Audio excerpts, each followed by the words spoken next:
ಸಂಕಷ್ಟಹರ ಚತುರ್ಥಿಯ ದಿನ ಏನು ವಿಶೇಷವಾದ ಕೆಲಸವನ್ನು ಮಾಡಿದ್ರೆ ನಿಮಗೆ ಪೂರ್ಣ ಫಲ ಸಿಗುತ್ತದೆ, ಏನೆಲ್ಲ ಮಾಡೋದ್ರಿಂದ ಒಳ್ಳೇದಾಗುತ್ತೆ, ಏನು ಮಾಡಬೇಡಿ. ಅವತ್ತು ಒಂದು ಸಿಂಪಲ್ ಕೆಲಸ ಹೇಳ್ತೀನಿ, ಮಾಡಿ ಪ್ರತಿಯೊಬ್ಬರು, ಇದರಿಂದ ತುಂಬಾ ಒಳ್ಳೇದಾಗುತ್ತೆ. ಏನ್ ಆ ಕೆಲಸ ನೋಡಿ. ಸಂಕಷ್ಟಹರ ಚತುರ್ಥಿಯ ದಿನ ನೀವೆಲ್ಲ ಉಪವಾಸ ಇರ್ತೀರಾ. ಸಂಜೆ ರಾತ್ರಿಯ ವೇಳೆ ಉಪವಾಸವನ್ನ ಬಿಟ್ಟು ಚಂದ್ರನ ದರ್ಶನವನ್ನ ಮಾಡ್ತೀರಾ ಅಲ್ವಾ. ಆ ಚಂದ್ರನ ದರ್ಶನವನ್ನ ಮಾಡಿದಾಗ ಚಂದ್ರನಿಗೆ ಒಂದು ಜಲಾಭಿಷೇಕವನ್ನ ಮಾಡಿ, ಓಂ ಚಂದ್ರಾಯ ನಮಃ ಅಂತ ಹೇಳಿ ಜಲಾಭಿಷೇಕವನ್ನ ಮಾಡಿ ಉಪವಾಸವನ್ನ ಬಿಟ್ಟು ನೀವು ಗಣೇಶನ ಸ್ತೋತ್ರವನ್ನು ಪಠನೆ ಮಾಡಿ. ಖಂಡಿತವಾಗ್ಲೂ ಇದರಿಂದ 100% ನಿಮಗೆ ರಿಸಲ್ಟ್ ಸಿಗುತ್ತೆ. ಇದೇ ತಿಂಗಳು 5/5/2026 ಸಂಕಷ್ಟಹರ ಚತುರ್ಥಿ ಬರ್ತಾ ಇದೆ.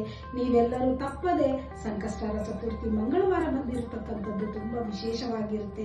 ಈ ದಿನ ನೀವೆಲ್ಲರೂ ಉಪವಾಸವಿದ್ದು ಸಂಕಷ್ಟಹರ ಚತುರ್ಥಿಯನ್ನು ಆಚರಣೆ ಮಾಡೋದ್ರಿಂದ ಖಂಡಿತವಾಗ್ಲೂ ಒಳ್ಳೇದಾಗುತ್ತೆ.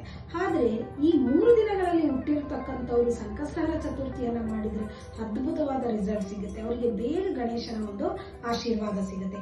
ಯಾರು ಆ 3 ದಿನದಲ್ಲಿ ಹುಟ್ಟಿರ್ತಕ್ಕಂಥದ್ದು ನೋಡಿ. ಯಾರ್ಯಾರು ಚತುರ್ಥಿಯ ದಿನ ಹುಟ್ಟಿದ್ದೀರಾ, ಚತುರ್ಥಿ ತಿಥಿಯ ದಿನ ಯಾರ್ಯಾರು ಹುಟ್ಟಿದ್ದೀರಾ, ನೀವೆಲ್ಲರೂ ಕೂಡ ಪ್ರತಿ ತಿಂಗಳು ಕೃಷ್ಣ ಪಕ್ಷದಲ್ಲಿ ಬರ್ತಕ್ಕಂಥ ಏನು ಸಂಕಷ್ಟಹರ ಚತುರ್ಥಿಯನ್ನು ಆಚರಣೆ ಮಾಡೋದ್ರಿಂದ ಖಂಡಿತವಾಗ್ಲೂ ವಿಶೇಷವಾದ ಲಾಭ ಸಿಗುತ್ತೆ. ನಿಮಗೆ ನಿಮ್ಮ ಎಲ್ಲ ಸಂಕಷ್ಟಗಳು ನಿವಾರಣೆಯಾಗುತ್ತೆ.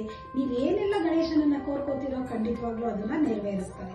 ಹಾಗೆ 5ನೇ ತಾರೀಕು ಹುಟ್ಟಿರೋರು ಇರ್ಬೋದು, 7ನೇ ತಾರೀಕು ಹುಟ್ಟಿರೋರು, ನೀವೆಲ್ಲರೂ ಕೂಡ ಸಂಕಷ್ಟಹರ ಚತುರ್ಥಿನ ಮಿಸ್ ಮಾಡದೆ ಮಾಡಿ.